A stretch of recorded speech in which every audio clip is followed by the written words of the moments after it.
It started at Coalescence Singapore in 2070, 10 years after the disaster, after virus 6115 began its spread, after the dead began to walk the earth.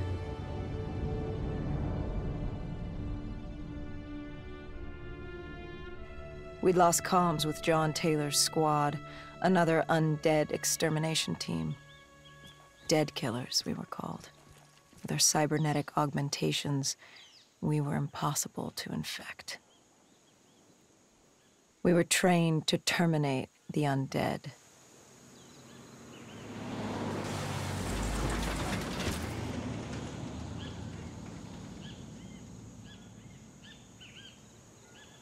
Hendricks was on edge.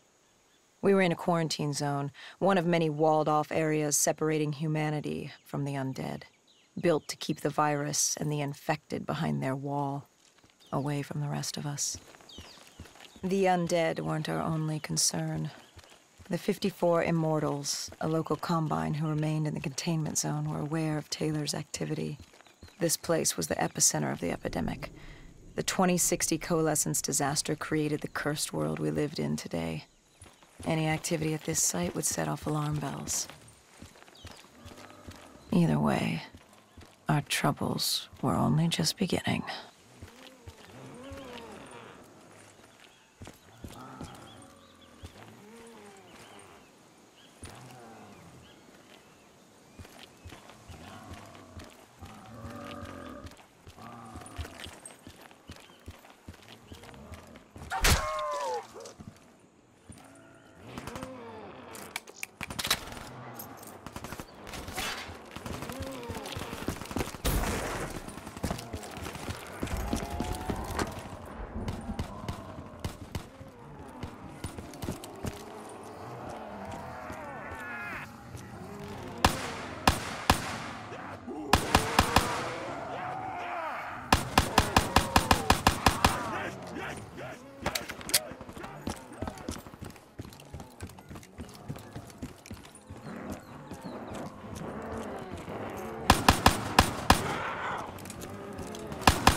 We should have known that the ASP wasn't brain-dead. If we were going to bring it down, we'd need to disable his shield and find a rocket launcher. Hendricks had a bad feeling about this. He wasn't the only one. I knew we shouldn't be there.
Coalescence.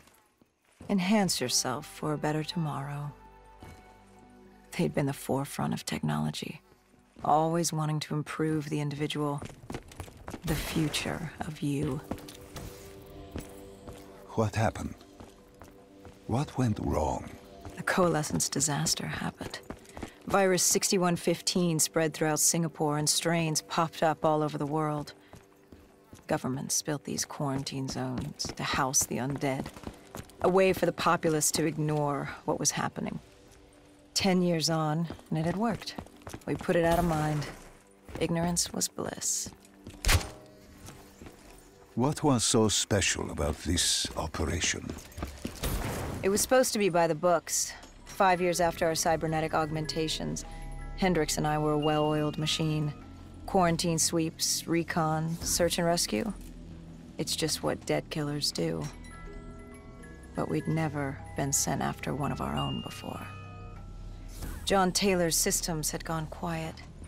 With our direct neural interface, we're hardwired into Winslow Accord servers. Observation knew if you were dead or alive. For Taylor to be neither, that was unusual.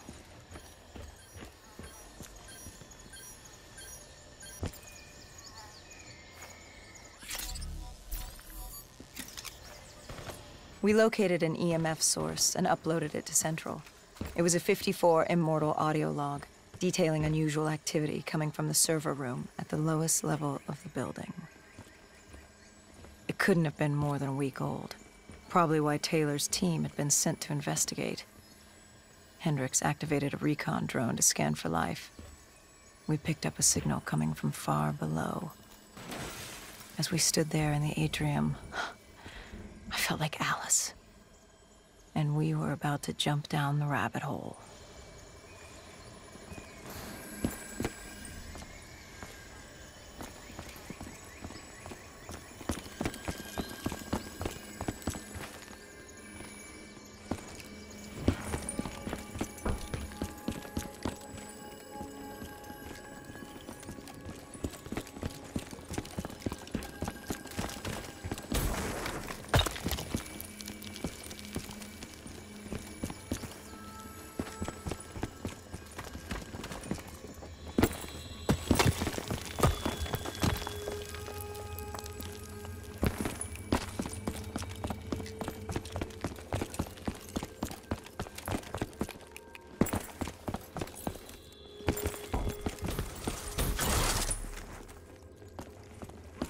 Our drone picked up activity ahead.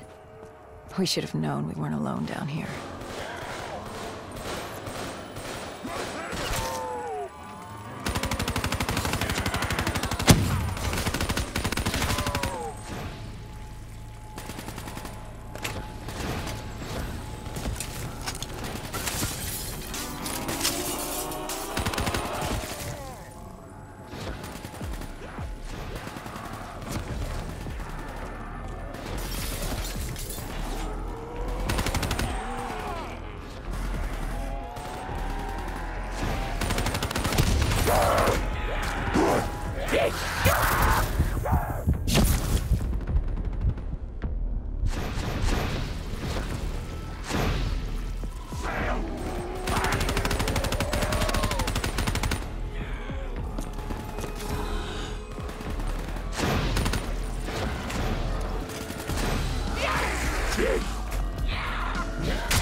When man fled the virus, they left behind thousands of active robots. Machinery abandoned with one directive: kill the dead. Years later, they're still killing. But with decrepit programming, somehow humans had been added to their kill list, indistinguishable from our brainless counterparts. The strange behavior was observed in multiple quarantine zones. Another nuisance for us to deal with while on recon. We moved on.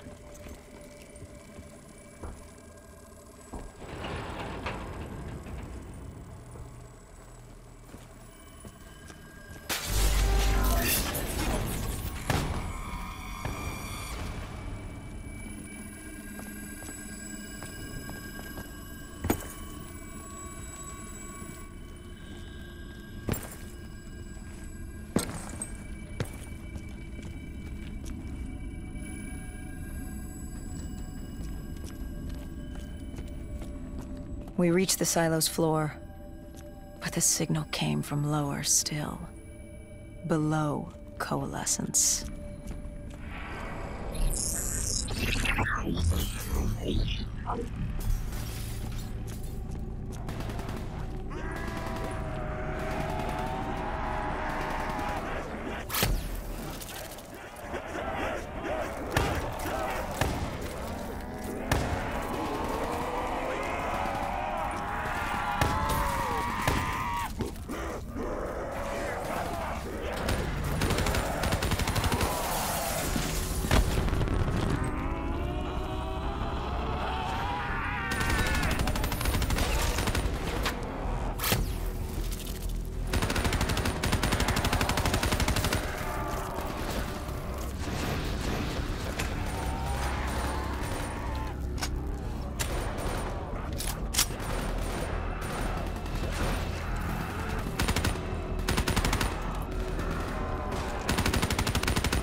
Did you have any inkling of what waited for you? No.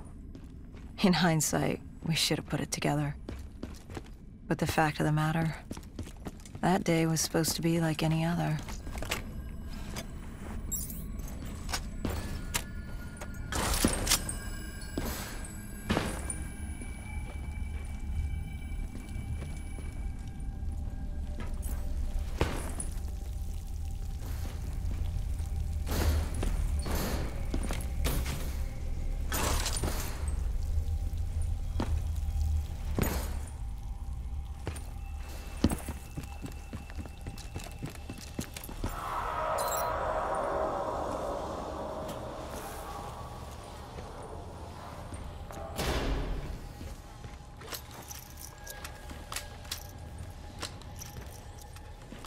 What did you find below Coalescence? A CIA black project. Project Corvus. Unknown to the world, and unknown to most people in the know. As off the record as it got. A redacted footnote in Langley's history book.